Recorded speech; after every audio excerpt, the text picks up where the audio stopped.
Sheriff Camden Prescott's boot slammed into Titan's left rib cage with a hollow crack that bounced off concrete and cinder block, and the German shepherd's flank folded under the blow while Camden's other hand drove a steel basket muzzle against torn gums that were already raw from the first failed fitting.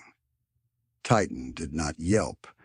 He made one low sound, deep and mechanical, the kind of restrained warning Elena Ruiz had heard from military dogs right before a breach team stacked on a door in Helmand.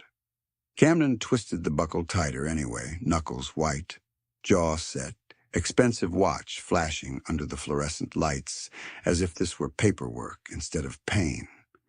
The intake corridor smelled like bleach, wet fur, coffee gone stale, and fear warmed under old vents.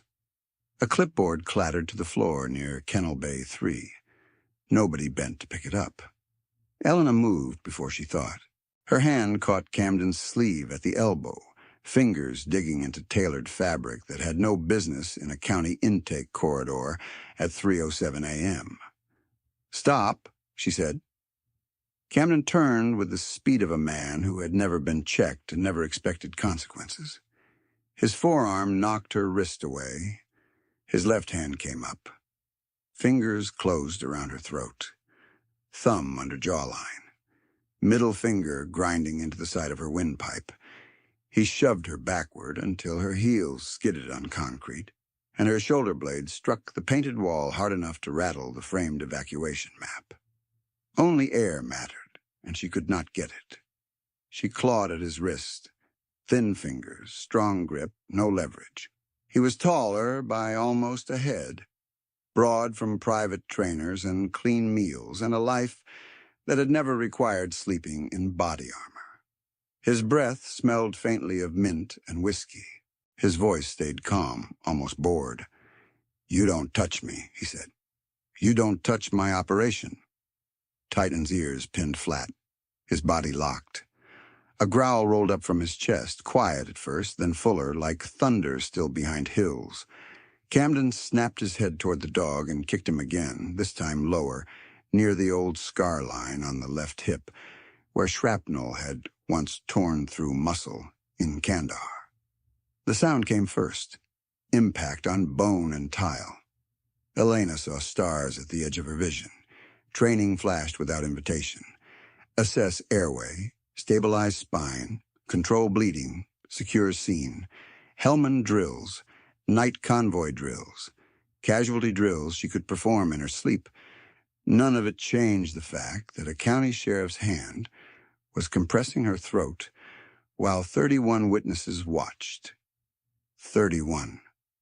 9 deputies in tan and green uniforms stood along the lockers and open kennel gates, duty belts heavy, faces blank. 6 kennel technicians in scrub tops and rubber clogs hovered by stainless steel runs, hands halfway lifted, then still. 1 county commissioner in a wool overcoat held a travel mug with both hands like it was keeping him warm enough to avoid decision. 2 residents waiting to reclaim lost pets pressed back against the far wall, leashes looped around wrists, eyes fixed on a patch of peeling paint above Elena's shoulder. A sergeant in pressed khakis leaned against the narcotics cabinet and stared at his phone. The weather app glowed blue on his screen. Tomorrow's forecast. Chance of sleet by dawn. He scrolled once, slow, like he was reading something that mattered more than a woman fighting for breath 2 yards away. Nobody moved. Elena tried to speak and managed only a scraped sound. Her lungs burned. Her right hand found Camden's thumb and bent it backward, the way she had been taught to break holds in close quarters. He tightened harder, surprised and irritated now. Her face grew hot, then cold. Her hearing narrowed into a long tunnel where Titan's growl was the only steady thing. "Say it," Camden said, leaning in. "Say you follow orders." His fingers shifted higher. Pressure cut off more air. Titan surged a half step forward despite the pain, paws scraping concrete.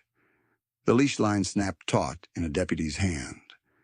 The deputy cursed under his breath and wrapped it twice around his fist, bracing his boots as if the danger was the dog and not the man with his hand at Elena's throat.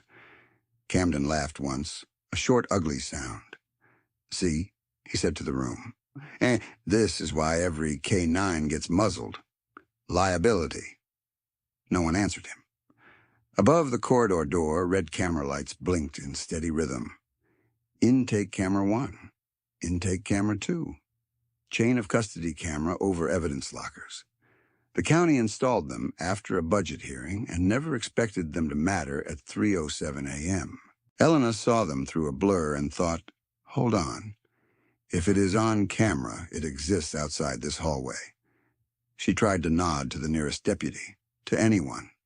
Her boots slid again. Her pulse hammered against Camden's palm. One kennel tech whispered, "Sheriff, maybe—" Camden did not look at her. "Quiet?" The tech went quiet. This was the shape of power in Ridgemont County. Not loud, not chaotic, controlled, administrative, signed memos, family names on buildings, orders given in measured tones while people with jobs and mortgages convinced themselves they had no choice. Elena had seen that shape before, just wearing different uniforms. Her knees dipped. She caught herself on the wall with one palm. Fingertips left faint streaks in disinfectant film. Camden's cufflink pressed into the side of her neck. Titan's growl dropped lower, vibration more than sound now, and every hair along his tan and black saddleback stood up in a dark ridge that made him look larger than 86 pounds. Blood from his gums smeared the steel grid of the muzzle in thin red lines. His eyes did not leave Camden. "Back him up," Camden said to the deputies. "If he breaks, you put him down." Two deputies shifted their grips on batons.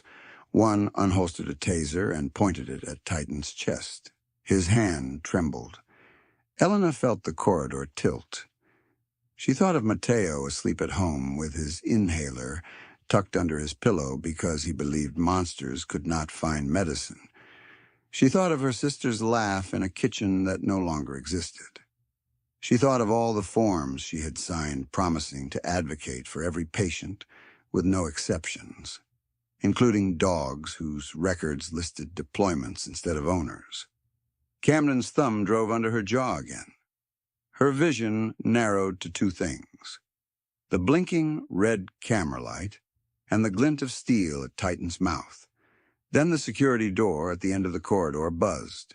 Every head turned, even Camden's for half a second. A figure stepped through in Navy NWU Type 3 digital camouflage, broad-shouldered, moving with the deliberate economy of someone who measured rooms by exits and hands by intent. Short dark hair threaded with early gray at the temples, a crescent scar pulling pale through stubble along the jawline. No hurry in him. No confusion either. Keith Lewis saw the hold once and stopped 3 paces inside. Titan went rigid before any human understood why. His ears rotated forward. His chest expanded against the muzzle.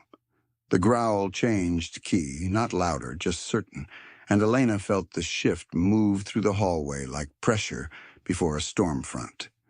The deputy holding the leash looked from the dog to the man in camouflage and, for the first time that night, looked afraid of the correct person. Camden kept his hand on Elena's throat. He squared his shoulders toward Keith, chin lifting, performing authority for the cameras. "This is a restricted intake," he said. "You don't walk in here unannounced." Keith did not answer him yet. His gaze stayed on Elena's airway, then on Camden's grip, then on Titan's bleeding muzzle. He took one step closer, boots quiet on concrete. The corridor held its breath. Before we continue, tell us where you're watching from in the comments. If you believe veterans and working dogs deserve better than this, subscribe and stay to the end, because what happened next stripped a family name off half this town.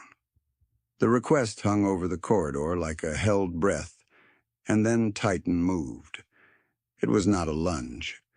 It was worse for men who mistook noise for danger. The old MWD shifted one paw forward, then another, shoulders leveling despite the damaged hip, muzzle blood bright against steel as his tan and black coat went dark as iron in the fluorescent shadow. His ears stayed pinned, his spine locked. The growl in his chest stopped sounding like anger and started sounding like a warning already delivered. Keith watched the movement from 3 paces away and said nothing. That silence restructured the hallway more effectively than a shouted order. Deputies who had stood square a moment earlier drifted half a step back without meaning to. The commissioner lowered his travel mug. The sergeant with the weather app looked up and then away and then up again, finally understanding that his phone had become evidence in his own hands. Even Camden felt it. His fingers remained around Elena's throat. But the pressure changed from performative dominance to reflexive grip, the grip of a man suddenly aware his audience had stopped admiring him. Elena caught one thin stream of air and held it. Her medic training cataloged details automatically through the oxygen hunger. Keith's right hand hanging open near his thigh, not clenched. Left shoulder angled to give Titan a clean lane if needed. Boots planted at 45 degrees to both Camden and the deputies, gaze moving in a strict sequence from airway to leash to taser to camera lights. He was reading the room like an entry brief. He was mapping everyone in it by threat, fear, and utility. He had not spoken, yet every person in that corridor had already started sorting themselves around him. Camden recovered first, or tried to.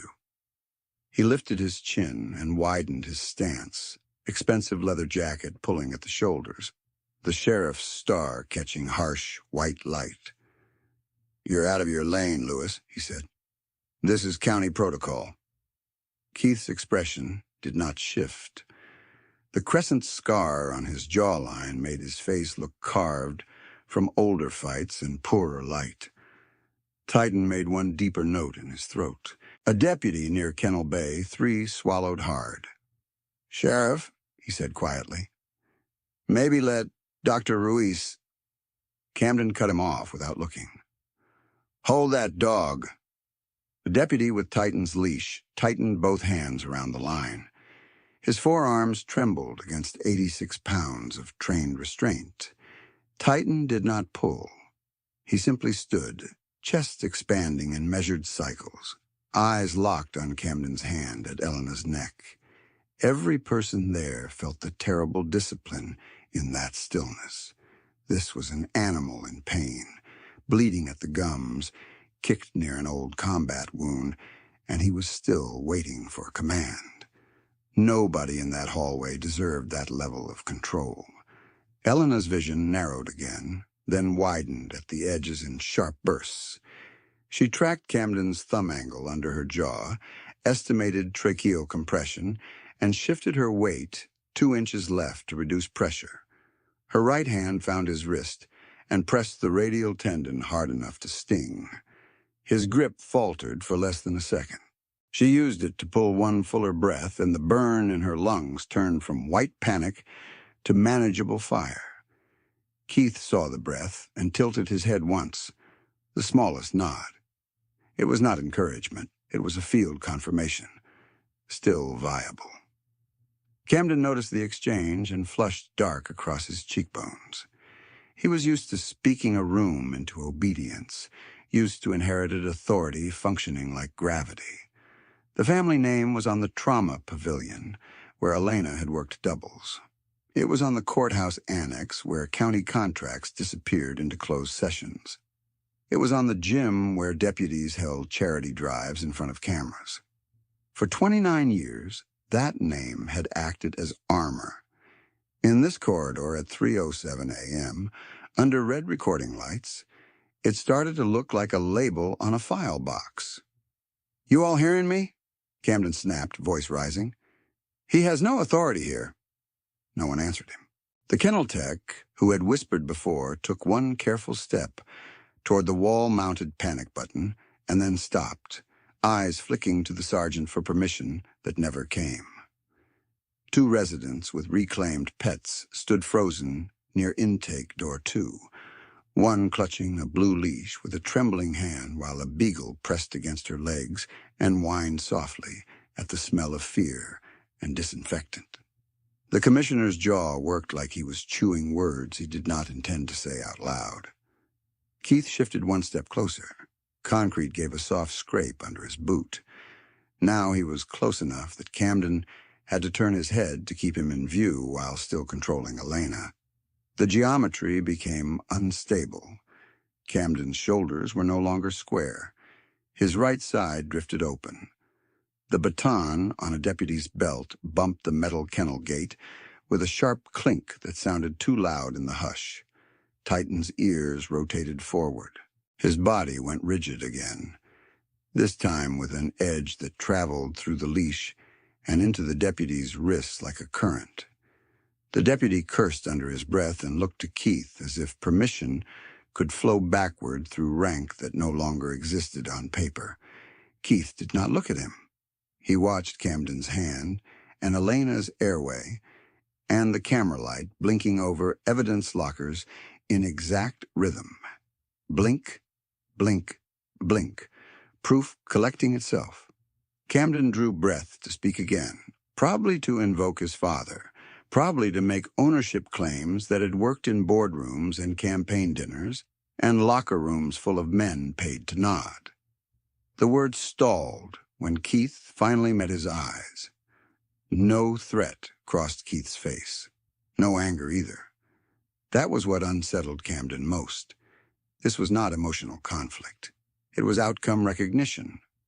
Elena saw Camden register it. Predators understood many things late, but they recognized certainty. Keith still had not said a word. He did not need to. His posture announced limits Camden had never encountered and did not know how to negotiate. The corridor, minutes earlier a theater for humiliation, had become an institutional trap with 31 witnesses and synchronized camera feeds and one man in digital camouflage who looked like he had spent his adult life moving toward danger that other people renamed policy. Titan gave a short, contained bark behind the muzzle. Not panic, signal. Elena used the sound like a metronome and forced one breath in, one breath out, keeping her knees unlocked so she would not collapse and hand Camden the story he wanted to tell later. Her fingers stayed on his wrist. Her voice scraped out in fragments, thin but audible. Camden, let go. He tightened reflexively, then stopped again when Titan's growl rose half a note. Keith's gaze dropped once more to Camden's thumb placement, and then to Elena's carotid pulse at the side of her throat. Assess, prioritize, intervene at threshold. That cadence lived in him the way scars lived in bone. The hallway felt colder. Outside, somewhere beyond cinder block, sleet began to tick against a high window near kennel ventilation, a thin metallic patter that made the fluorescent buzz seem louder. Inside, nobody pretended this was about liability anymore. It was a live assault in a sealed government building where every camera worked and every bystander would later have to decide what they admitted seeing. Camden tried one last performance line, aimed not at Keith but at the crowd he was losing. "This is what discipline looks like," he said. "Weak handlers create dangerous dogs." Titan stared through steel and blood and held position, with military precision learned in dust and blast waves half a world away. The dog had found 19 living people under collapsed concrete and smoke. He had alerted on 2 IEDs in Kandahar.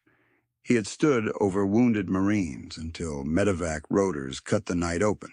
In this county corridor, he was being called dangerous by a man who had never earned authority from anything he could not inherit.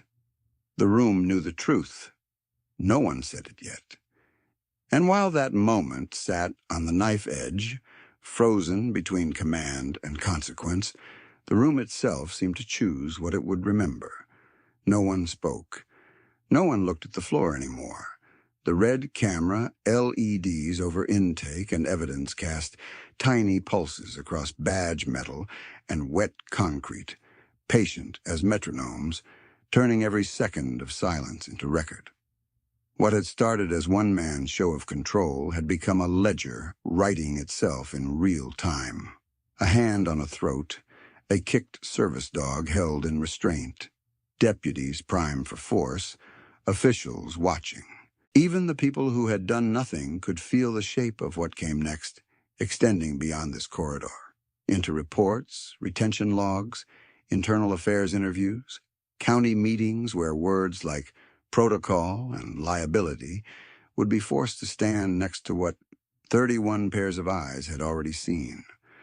Hold this frame for another breath and look carefully.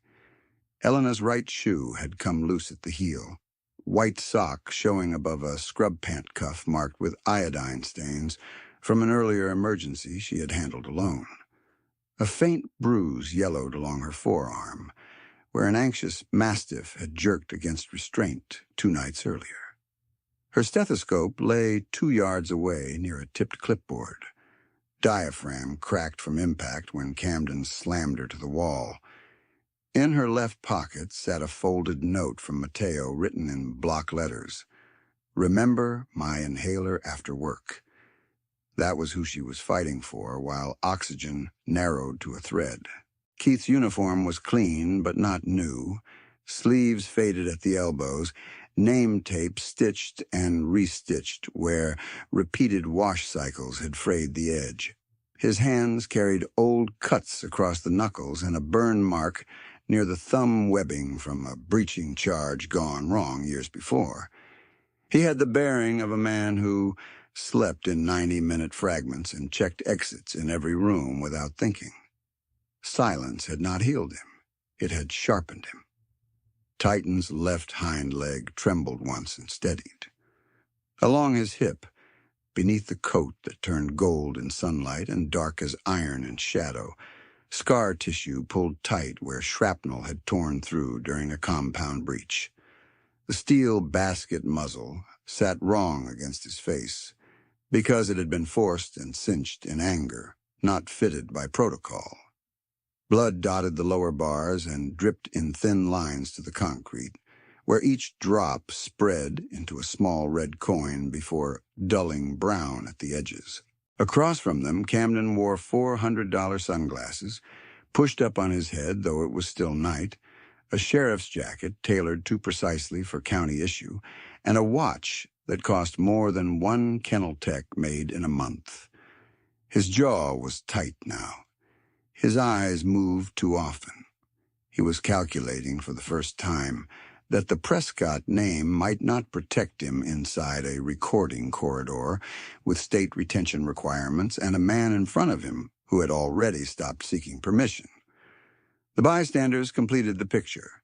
9 deputies, 6 kennel techs, 1 commissioner, 2 residents, 1 sergeant with the weather app still open, 1 intake clerk, half hidden behind a rolling file cart with tears standing in her eyes because she had a son in middle school and knew exactly what this looked like when power decided it could put hands on a throat and call it policy. 31 people total in that corridor. 31 people who would later be asked where they stood. Nobody moved. Not yet. Not yet. And that was why the next minutes mattered. But the truth of that corridor began long before 3:07 a.m., so you had to pull the frame apart and go back to where Elena Ruiz still believed policy could be corrected by competence. She was 32, 5'6", compact in the way medics got after years of lifting bodies that could not help lift themselves, with a healed ulna fracture in her left forearm that ached when rain moved in from the interstate. The break came from a convoy rollover outside Helmand. Driver's side impact, metal folding like paper, her arm pinned under a radio rack while dust turned the air opaque. She finished that deployment anyway, then finished another, then came home, with the habit of counting exits and the inability to sit with her back to a door. At Prescott Regional, she worked nights because nights paid more and because nights were honest. Bleeding was bleeding at 2 p.m. or 2 a.m., but at night, fewer people pretended money did not decide who got heard first. Her apartment sat above a closed print shop on Alder Street, 2 bedrooms with cracked window seals and baseboard heat that clicked all winter like it had a bad knee. Mateo slept in the smaller room under glow-in-the-dark stars his mother had stuck to the ceiling years before she died, and Elena had never peeled them off because he still checked for them when asthma woke him scared. The red dinosaur inhaler stayed under his pillow in a zip bag with his name printed in black marker. Every night before leaving for shift, Elena checked the spacer valve, checked the refill counter, checked that the backup inhaler sat on the kitchen shelf beside the toaster and not where a 9-year-old could lose it in couch cushions. Then she wrote one note on a yellow sticky pad and put it on the fridge. Back by 7. Pancakes if you beat me at math. Love, Tia E. By the second week of September, she had settled into a rhythm no one called sustainable and everyone called necessary. She took overnights at Prescott Regional's veterinary intake wing, then picked up emergency K-9 consults the county billed as specialty care. Shift differential covered Mateo's medications, his school lunches, and the monthly payment on her sister's old hatchback that Elena kept because the back seat still smelled faintly like orange peels and crayons. She slept in 3-hour blocks between school drop-off and afternoon laundry. She learned which vending machine in the hospital basement still carried unsalted peanuts for her own blood sugar crashes. She learned the exact minute the corridor lights flickered before backup power stabilized. And she learned who among the deputies treated working dogs like officers and who treated them like tools. The wound she carried was not visible unless you knew where to look. Mara Ruiz, older by 6 years, had been the loud one in every room and the practical one in every emergency. A public school nurse who labeled freezer meals with reheating instructions precise enough to read like field notes. Pneumonia took her in 6 days after a flu complication neither of them thought would turn lethal. Elena signed guardianship papers with hands that did not shake until she got back to the parking garage and saw a red mitten in the passenger footwell. Mateo asked one question that first week, voice small over cereal he barely touched. "Are you staying?" Elena said yes. Then she built the rest of her life around keeping that answer true. At work, she became the veterinarian other people requested when the intake sheet read MWD, retired service K-9, or aggressive due to trauma history. She moved slowly on first approach, palms visible, voice low, never cornering, never surprising. Dogs with cropped patience and scar tissue read her correctly. They let her touch the places that hurt. She logged each case with military precision she never bothered to soften for civilian administrators. Gait asymmetry, scar adhesion, trigger response to metal clatter, handler bond integrity. On the inside cover of her clipboard, she taped a line she had copied from an old field instructor. Calm is a medical intervention. One Thursday near midnight, an elderly shepherd named Boone came in from county holding with infected paw pads and a fever from lying too long on wet concrete. Elena cleaned each paw while Boone shook from pain and exhaustion, and the kennel tech assisting her whispered that budget approvals were delayed again. Elena did not answer right away. She packed the bandages, checked his temperature, adjusted his fluids, then signed for the supply cost herself, when purchasing refused. It was $84 she did not have. She paid anyway. At 4:20 a.m., she sat on the floor beside Boone's run and ate crackers from her scrub pocket while he finally slept with his nose against her shoe. Nobody wrote awards for that. Mateo did, in his way. He drew dogs with superhero capes in blunt crayon colors and taped them to the fridge under spelling quizzes. He insisted every drawing include one person in green camouflage standing nearby with a square jaw and a speech bubble that always said the same thing: "Good dog." Elena asked once why all the people looked alike.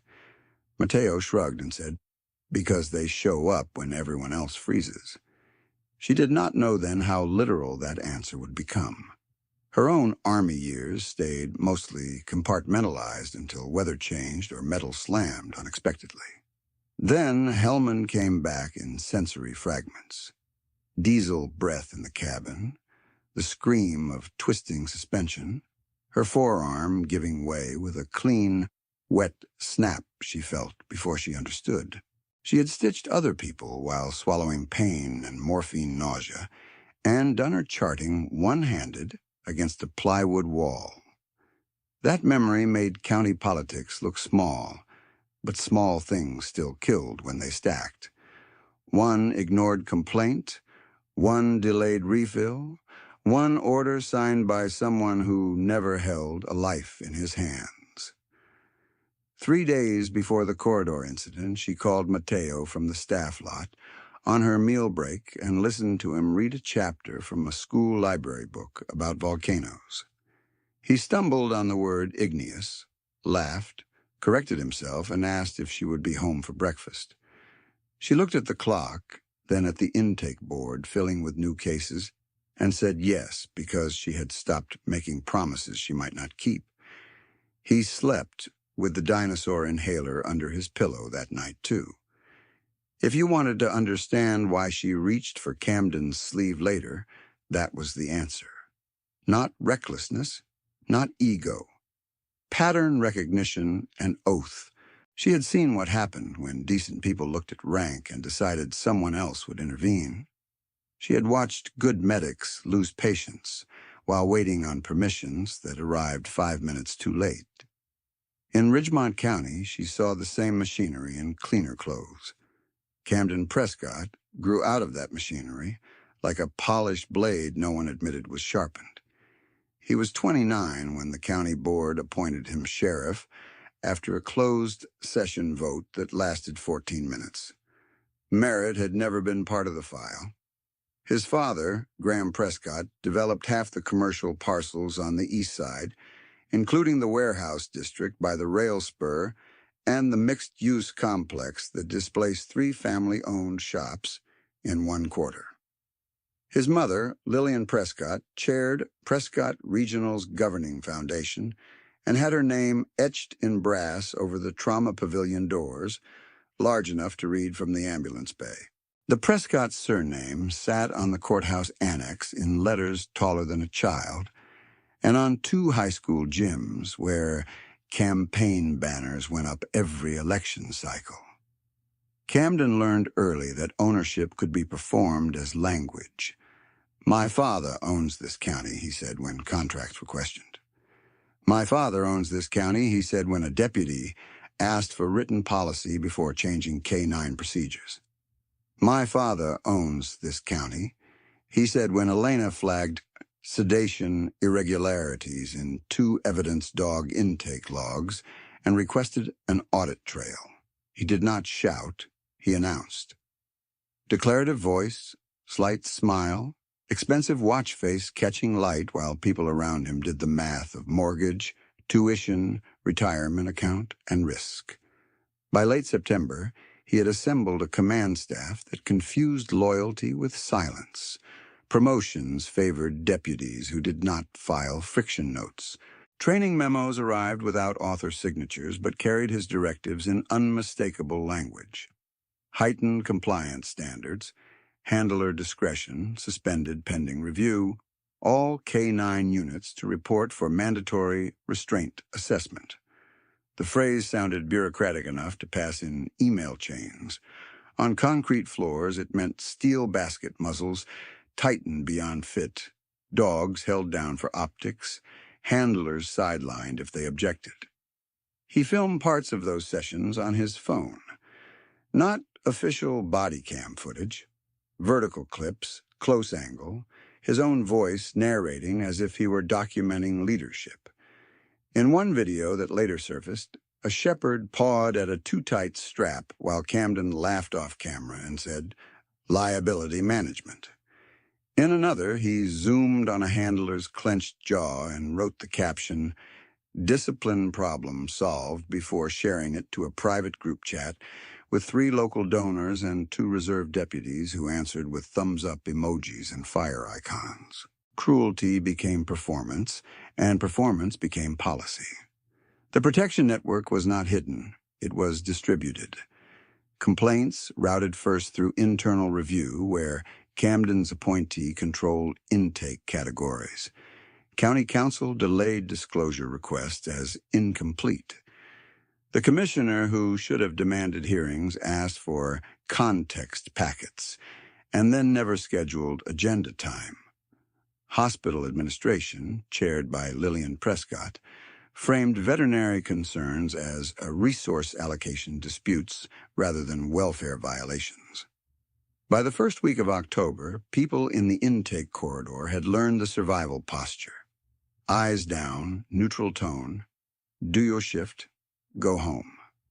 Keith Lewis did the opposite. He had spent 10 years as a SEAL breacher and JTAC, had a crescent scar along his jaw from Ramadi, and carried insomnia like a second pulse since Mason Reed died during a delayed medevac in Yemen.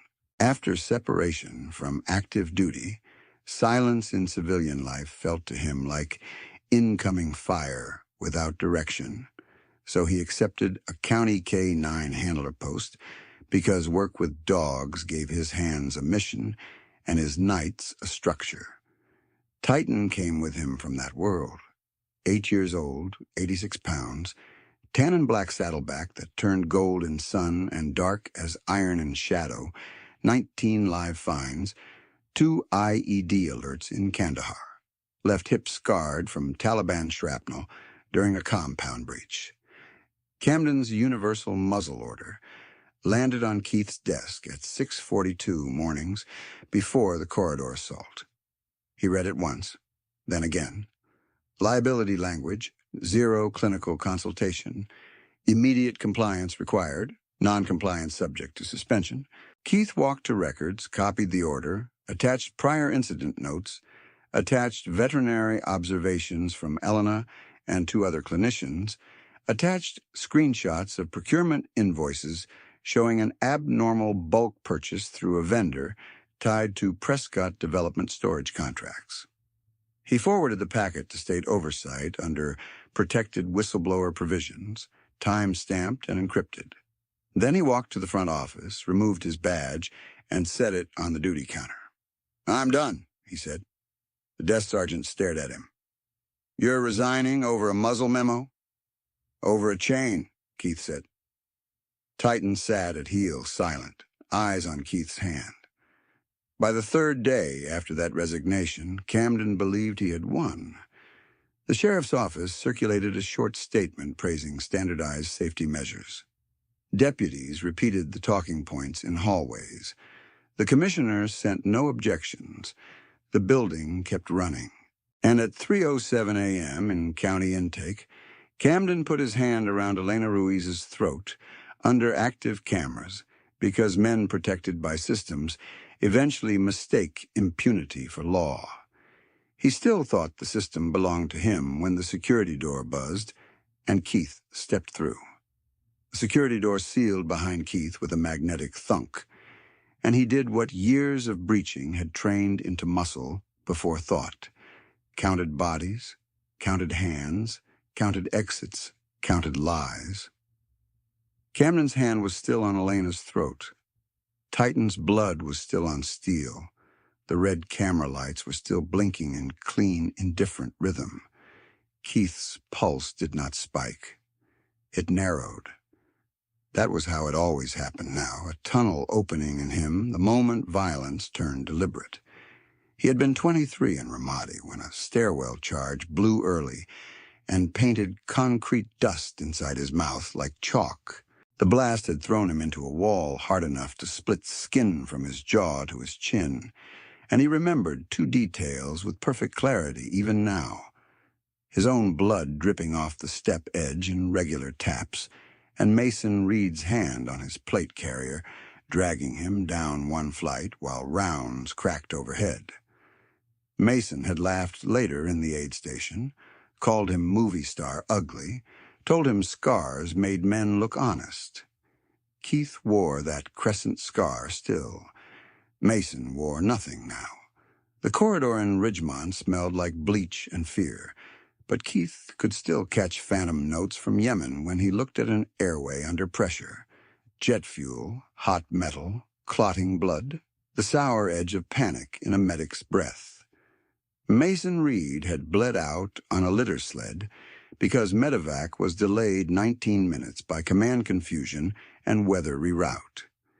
19 minutes while Keith knelt in dust, pressing both hands into a wound that would not stop filling his palms. 19 minutes while comms carried apologies instead of rotors. Men like Camden believed power meant no waiting. Keith had learned power often meant deciding who was allowed to die on hold. Sleep never returned after that mission in any form civilians would recognize. He lived in 90-minute fragments, waking before alarms with his back rigid and his right hand already searching for a rifle that was no longer there. In retirement, he tried silence once, a small rental near the Norfolk waterfront, where neighbors kept wind chimes and talked about yard fertilizer over fences. Silence in that place sounded to him like pre-contact dead air. He lasted 5 weeks before he started driving at night with no destination, windows down in winter, chasing road noise to drown the memory of Mason's breathing slowing under his hands. Then came the handler billet. County K-9 work looked tame on paper compared with his old life, but working dogs gave him a structure that did not lie. Feed schedule at 0500. Joint checks, track drills, scent imprint refreshers, vehicle sweeps, muzzle fit by protocol, not ego. Dogs did not pretend policy was morality. They either trusted you or they did not. They either read the room correctly or they failed and people got hurt. Keith could live in that honesty. He met Titan at the disposition center behind Naval Amphibious Base, Coronado, Kennel Row C, Concrete Run 12, under a clip notice that read, Retired MWD, reassignment pending. Titan stood with weight shifted off his left hind leg, one ear tipped from old scar tissue, eyes fixed on the gate without whining, without pacing, without pleading. 8 years old, 86 pounds, tan and black saddleback that caught late afternoon sun like brushed brass and turned dark as forged iron in shadow. A tech handed Keith a file 2 inches thick and said, Needs an experienced home. Keith read the first page and stopped at the numbers. 19 live finds, 2 IED alerts in Kandahar, 1 left hip shrapnel injury during a compound breach outside Panjwai that should have ended his service and did not. The file listed Titan as equipment transferred, then retired. Keith read that line twice and felt heat rise behind his ribs that had nothing to do with anger and everything to do with recognition.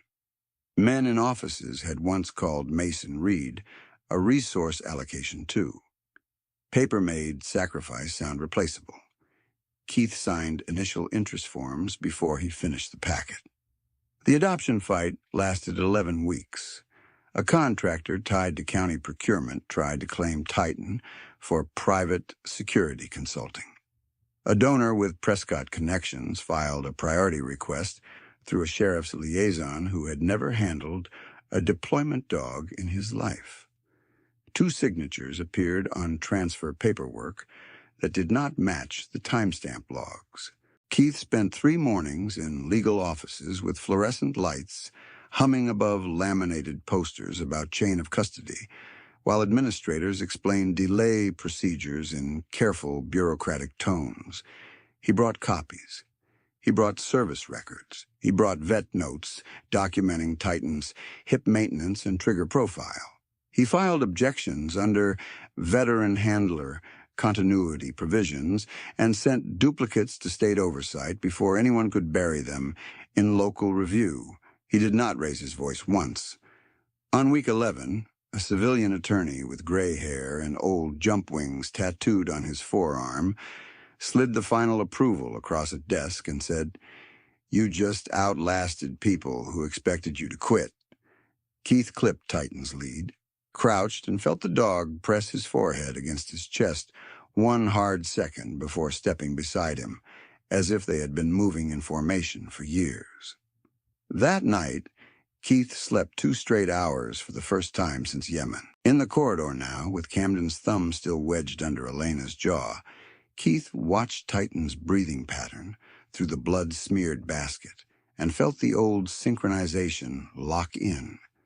Titan's ears had pinned when Camden kicked him. Now they rotated forward in precise increments, tracking command potential, deputy movement, taser angle, handler position. The dog was hurting. Keith could read it in the left leg tremor and the shallow hitch every third breath. But pain never erased Titan's discipline. Pain refined it.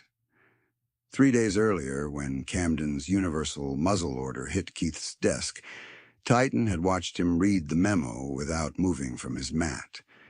Keith remembered the exact wording because bureaucratic cruelty was always polished. Permanent restraint. Standardization to reduce liability exposure. No veterinary consult. No mention of deployment trauma. No exceptions for airway compromise in stressed animals. Keith had seen that kind of language in war, just with different logos at the top of the page. He printed the order, attached Elena's clinical objections, attached fit failure photos, attached procurement records showing Camden's office had purchased oversized steel baskets through a vendor leasing warehouse space from Prescott Development. Then he turned in his badge because he refused to enforce harm as policy. Camden had laughed when he did it. "Civilian now," Camden said from behind the front counter. "You got no standing." Keith looked at Titan, then back at Camden, and set his badge down like a spent shell. "I've got testimony." 3 days later, here they were. The county corridor around him had the same architecture as every institution that mistook compliance for order. Fluorescent buzz, cinder block walls painted optimism beige, clipboards with typed protocols no one followed when power wanted spectacle. Deputies stared at him, and then at Titan, and then at Camden, recalculating where loyalty ended and liability began. The sergeant with the weather app kept his screen lit as if blue pixels could wash his hands. The commissioner's travel mug shook once. One kennel tech had both hands, pressed flat against her scrub top to hide how hard she was breathing. Keith's chest tightened once, sharp and familiar, the first squeeze of an old panic loop that usually arrived before dawn when rooms were quiet. He wrote it down the way his therapist in Virginia had taught him, and the way Titan had reinforced through practice.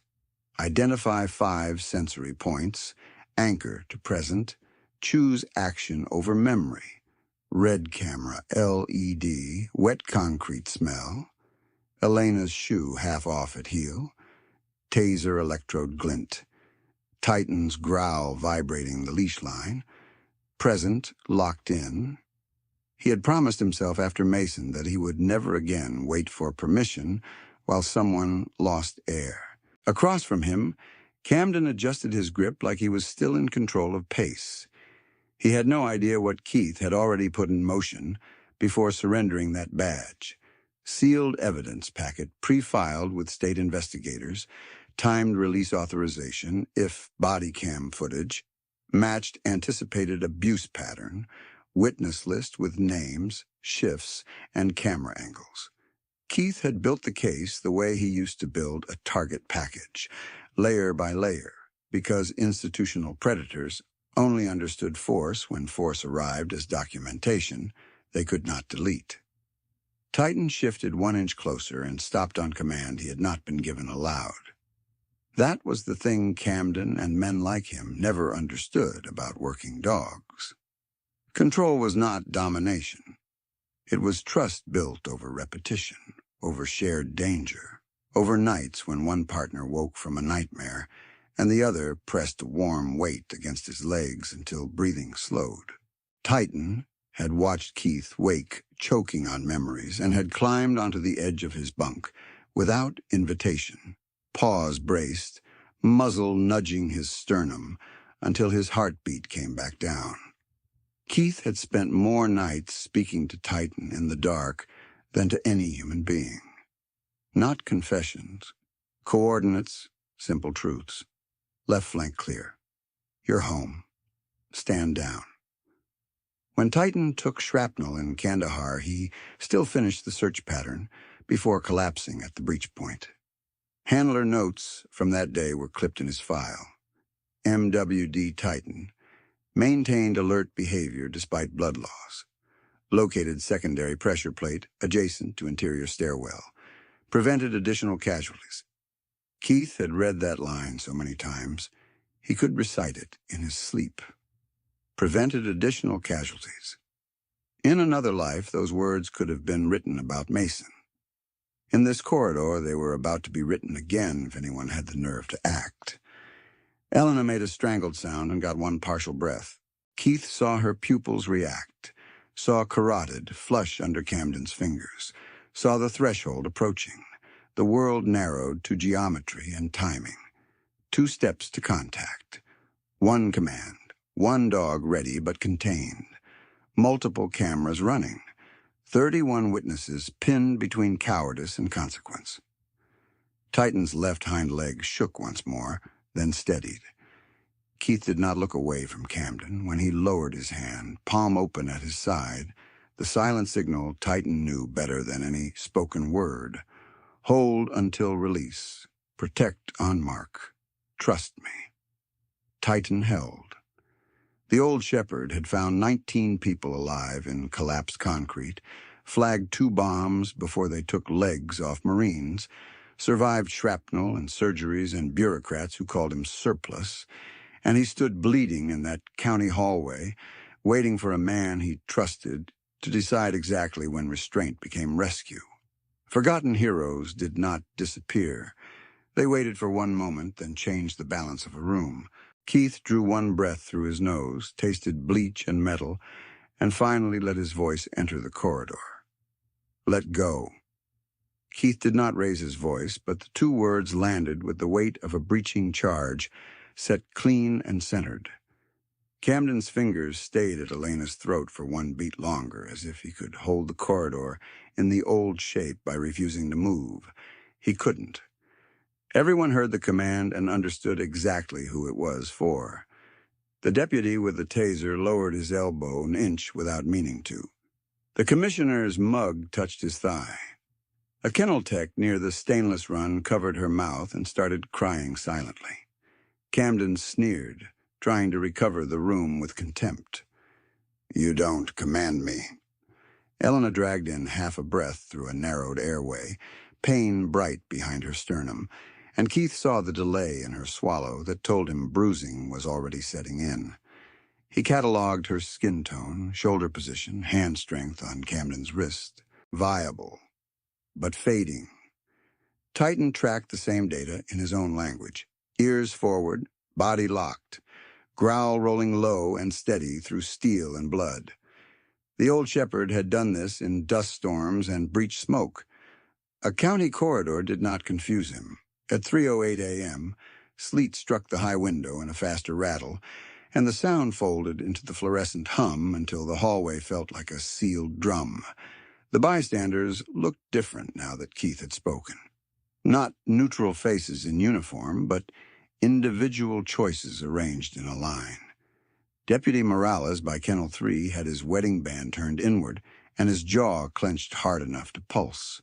The intake clerk behind the file cart shook her head once. tiny and frantic, as if willing someone else to act.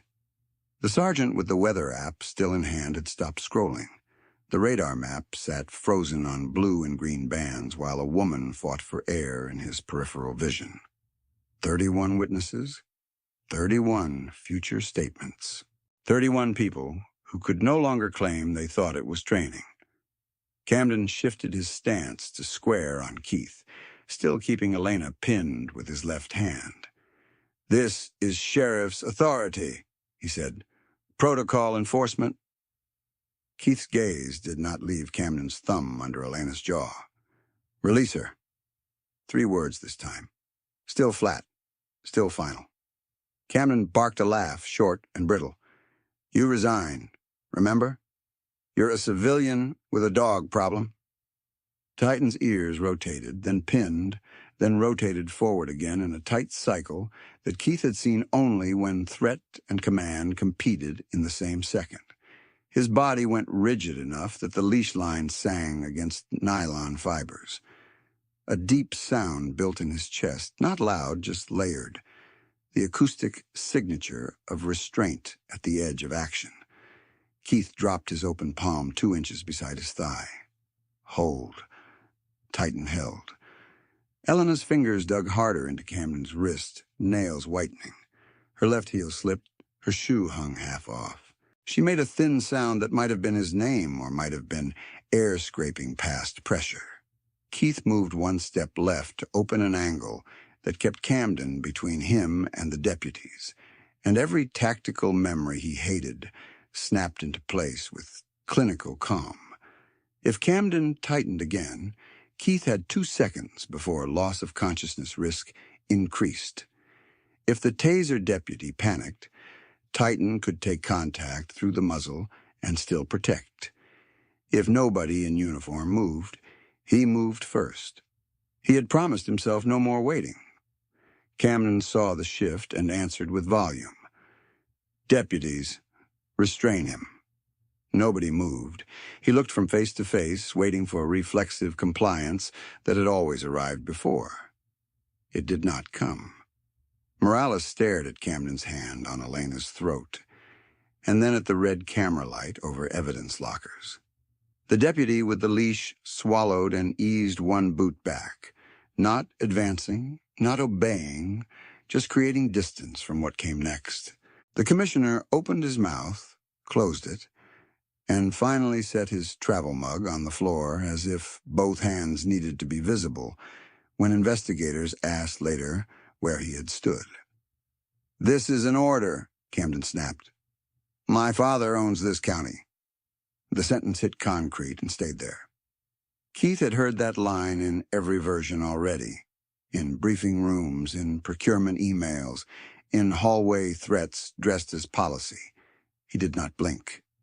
The scar along his jaw pulled white under the fluorescent lights, and his expression stayed almost gentle, in the way weather could look gentle right before it erased a road.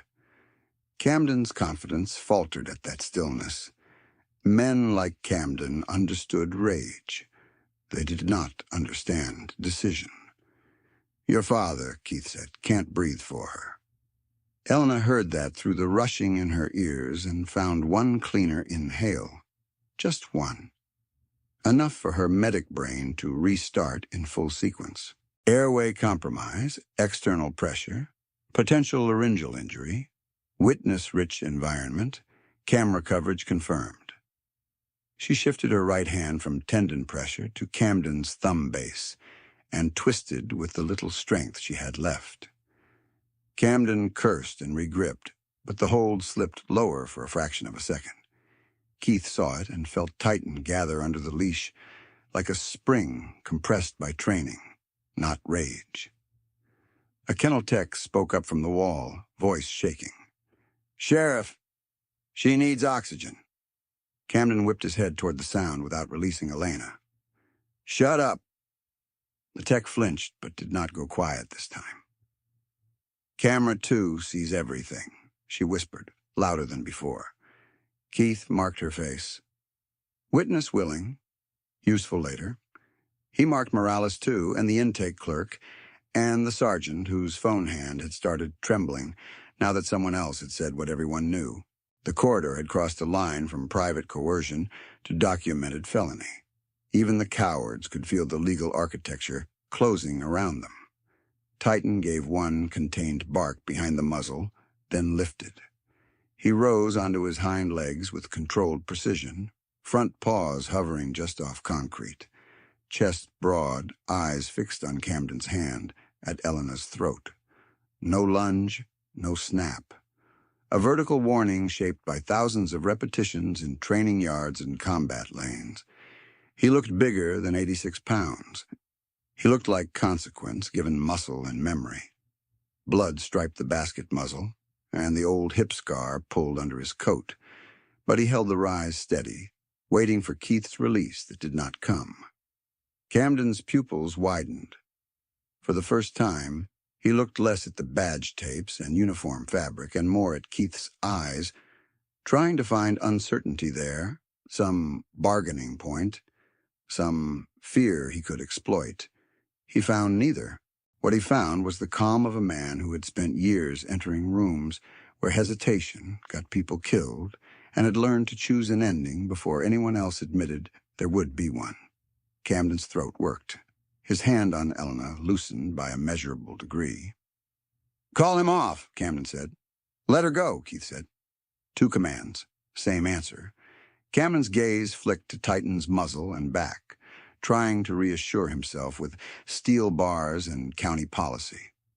Keith watched the calculation fail in real time. Camden had built his life on the assumption that procedure was a shield he could hold between himself and consequences. He had no framework for a civilian witness who knew the procedures better than he did and had already documented their abuse.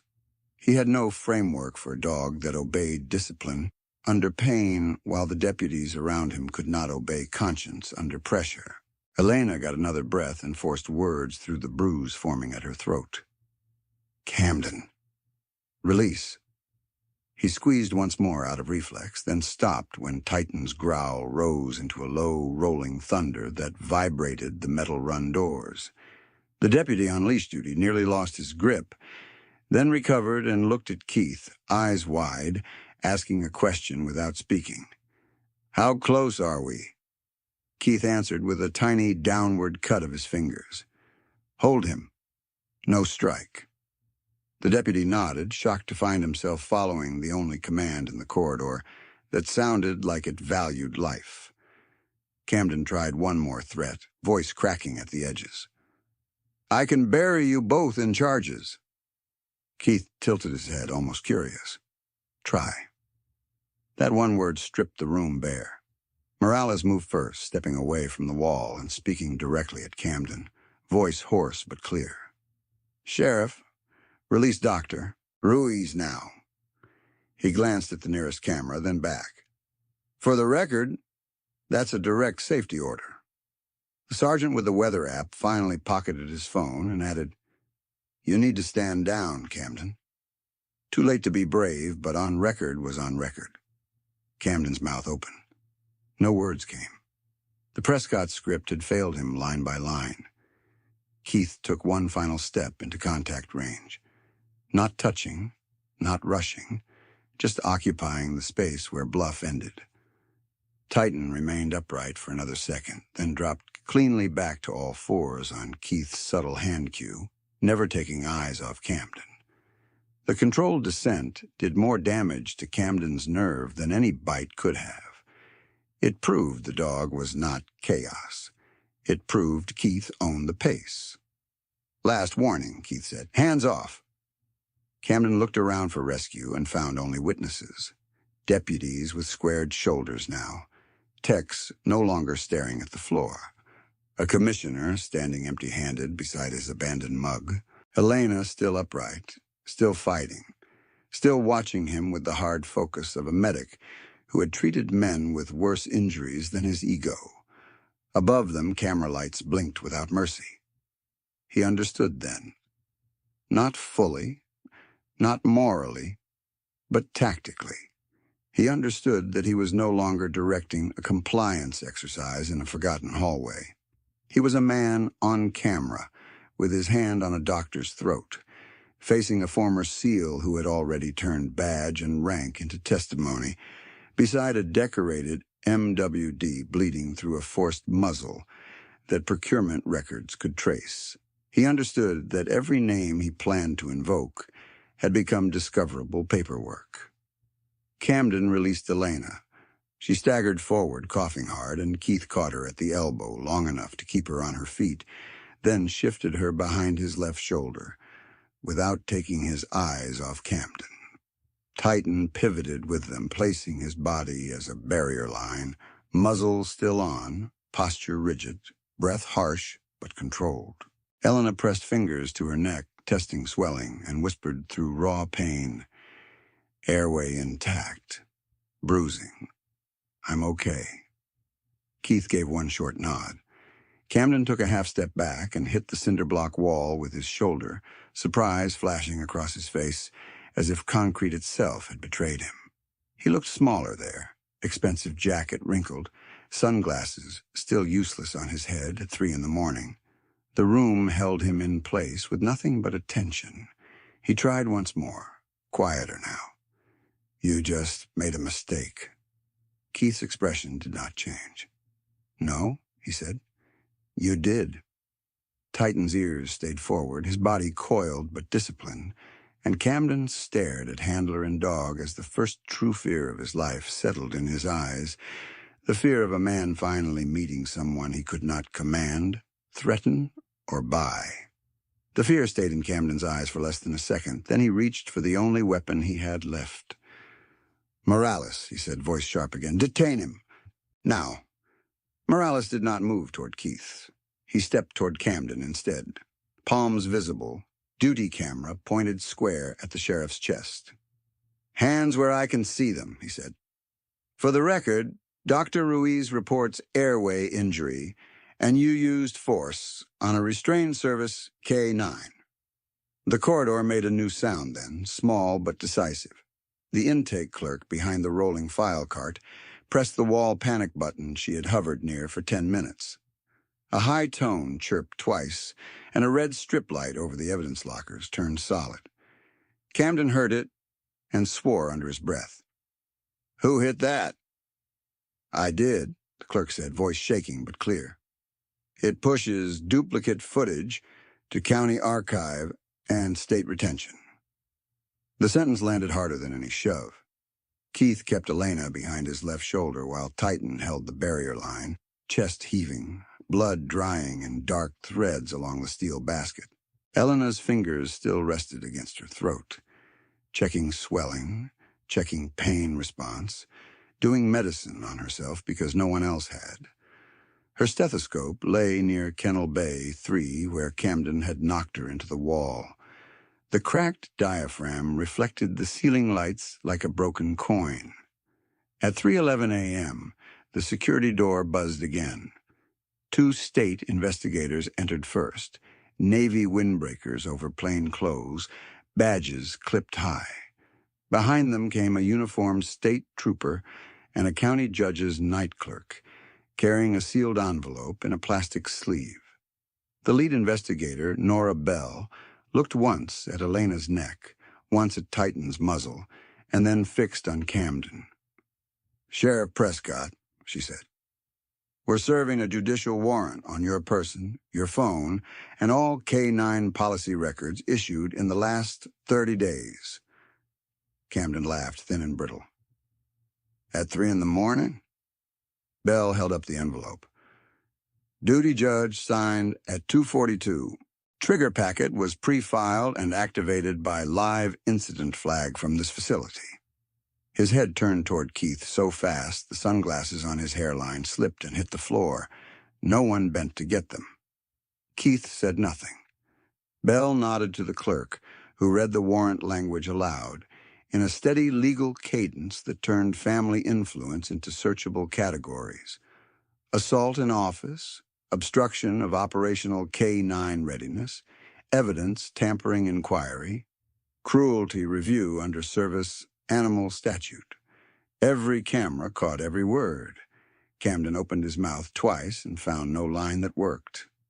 "Phone," Bell said. Camden didn't hand it over until the trooper stepped in. When he finally did, Bell put it straight into a Faraday bag and wrote the time on evidence tape, 3:13. She took his watch next, then his keycard ring. The same watch that had flashed while he tightened Titan's muzzle now sat in a clear pouch with a barcoded label. Evidence did not care about family names. Elena knelt beside Titan with one slow breath and then another. "Easy, boy," she whispered. Her hands were steady now, medic steady. She checked the buckle angle Camden had oversinched, slid 2 fingers under the steel edge, and released the strap. The muzzle came off with a metallic click. Titan did not snap or surge. He pressed his nose once to her forearm and exhaled, a long, hot breath over iodine stains and bruising fingers. "Gums are torn," Elena said to Bell without looking up. "Left rib impact, old hip trauma aggravated. I need photos now, swabs now, and pain control once chain of custody clears." "Done," Bell said. A forensic tech, already in nitrile gloves, stepped forward with a camera board and scale markers. Shot 1, Elena's neck, thumb bruising visible along the jawline. Shot 2, Titan's mouth, injuries with timestamp slate. Shot 3, blood drops on concrete under kennel ventilation. Shot 4, cracked stethoscope on floor. Shot 5, the steel basket muzzle itself, bagged and tagged. Every physical detail that had been used to intimidate was converted into inventory. The sergeant with the weather app stood rigid by the narcotics cabinet until Bell turned to him. "Name?" "Sergeant Halpern." "You observed assault in progress?" He swallowed. "Yes." "You intervened?" His face folded with the shame he had postponed. "Too late. I froze at first. I told him to stand down right before he released her." "Why not sooner?" He looked at Camden, then at the floor, then at the still-lit blue weather radar on his own phone before locking it and placing it on the counter. "Because I was afraid of losing my pension." Bell wrote that down exactly as spoken. The commissioner spoke next without being asked, voice low. "He told us to classify muzzle complaints as liability compliance. He said donors were tired of narcotics, holds delaying warehouse shipments." Bell's pen paused.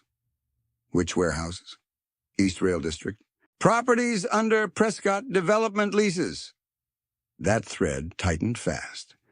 Bell asked for the procurement binder. The intake clerk brought it with both hands. Inside were purchase orders Keith had flagged. Oversized steel baskets, rush delivery, sign-off by sheriff admin, and a Prescott vendor subsidiary. Next to those tabs sat K9 deployment logs with crossed-out narcotics alerts and rewritten notations in identical handwriting. The handwriting matched 2 memos Camden had signed in full flourish. By 4:02 a.m., Bell had enough for immediate detention. "Camden Prescott," she said. "You are under arrest, pending felony charges. Turn around." He did not turn. "My father will shut this down by sunrise," he said. Bell glanced at the camera over evidence lockers, then at the trooper. "Sunrise is in 3 hours," she said. "You'll be in holding in 20 minutes. The cuffs clicked closed under the brass wall placard that read, "Prescott County K9 Intake, donated by the Prescott Family Foundation." A deputy from records removed the placard from the wall before dawn and logged it as potential influence exhibit, because Bell requested every object that could show conflict of authority. Even the metal letters became evidence. By 9:14 a.m., the county board chamber was full, fluorescent lights harsher than the corridor, reporters shoulder to shoulder behind rope stanchions. Camden sat at council table in county jail khakis, wrists free now, but ringed in red where cuffs had been. Lillian Prescott sat in the front row, spine perfectly straight. Graham Prescott stood in the back near the exit, jaw locked, saying nothing into a phone that never stopped lighting up. The board chair called emergency session to order. Item 1. Suspension and removal authority regarding Sheriff Camden Prescott. County Council tried to slow the vote with procedural language. Bell handed up the overnight warrant return, Elena's exam photos, body cam audio clips, procurement records, and 3 witness statements taken under oath before 7 a.m., including Halpern's admission and the commissioner's donor comment. Then she placed 1 printed transcript on top. Camden saying my father owns this county, captured on intake camera audio at 3:08:42. Silence spread through the chamber like a stain. The vote was unanimous. Suspended in session. Credentials revoked. Interim command transferred to state oversight pending election. Internal affairs open on K-9 policy and procurement obstruction. The board also passed emergency reversal of the muzzle order and mandated veterinary discretion on all service dog restraint protocols, effective immediately. When deputies led Camden out a side door, reporters read charges into the microphones one by one. Felony assault, misconduct in office, animal cruelty enhancement, evidence interference, conspiracy inquiry tied to narcotics enforcement, suppression at Prescott leased warehouses. Graham Prescott tried to push through the crowd and was stopped by a state trooper at the rail. For once, the family name did not open a path. Outside, dawn had broken cold and pale over courthouse stone. Mateo stood on the lower steps in a puffy jacket 2 sizes too big, red dinosaur inhaler clipped to his pocket, with a plastic carabiner Elena had added that morning, with shaking hands. He'd spent the last hour with a victim advocate in the hallway, drawing circles on legal pad paper while adults spoke in words children should never need to learn. Titan saw him first. The old shepherd's ears lifted, and all the iron in his posture softened. He moved forward with a slight hitch in the left hip, then steadied when Keith's hand touched his shoulder. Mateo dropped to his knees on the cold concrete before Elena could warn him about the stitches in Titan's gums, and Titan lowered his head into the boy's chest as gently as if he were made of glass. "Hi, Titan," Mateo whispered. "You did good." Titan leaned harder. Elena sat beside them on the step, one hand on Mateo's back, the other resting at her bruised throat, breathing clean morning air that hurt and healed at the same time. Keith stood 1 step above, watchful by habit, until Titan turned and pressed his head against Keith's sternum, the way he always did when the room was finally safe. Keith's shoulders, hard all night, dropped a fraction. He put both scarred hands on Titan's neck and stayed there. No one hurried them. Nora Bell came down the steps with a folder and stopped at Keith's side. "District Attorney wants to make one statement on record," she said. "You should hear it." They crossed to the microphones as the sun cleared the annex roof, where Prescott was still bolted in brass over the entry. The District Attorney, Malcolm Price, adjusted his notes and looked straight at the cameras. "Public correction," he said. "Mr. Lewis did not resign under pressure. He surrendered his badge 3 days before this assault to become a civilian whistleblower witness. Under state statute, that made him legally outside Sheriff Prescott's chain of command and protected the evidence path from internal suppression. Without that move, this case could have been buried." A murmur rolled through the crowd. Price continued. "Dr. Ruiz's preserved injury documentation and Mr. Lewis's pre-filed packet triggered lawful intervention. This prosecution proceeds on evidence, not influence." He stepped back. The second loaded look in the corridor, Camden's glance to the ceiling cameras, like they might save him, never paid off for him. It paid off for everyone else. The footage held. The archive checksum matched. The panic button duplication logs matched state retention. Halpern's weather app timestamp matched video frame time. The cracked stethoscope, the blood-marked muzzle, the dropped sunglasses, the commissioner's abandoned mug, all tagged, all logged, all submitted. Nothing vanished. Mateo tugged Keith's sleeve then, small hand wrapping camouflage fabric. "Are you still staying?" he asked, echoing a question he had once asked Elena over cereal. Keith looked at Titan, then at Elena, then down at the boy with the inhaler clipped like a badge of its own. "Yeah," he said. "I'm staying." Titan lifted his head at the word and touched Mateo's shoulder with his nose, then leaned back into Keith, and the four of them stood in the courthouse light, while behind them workers unscrewed the first brass letters of a family name that had mistaken power for ownership, and learned, too late, that records can bite harder than teeth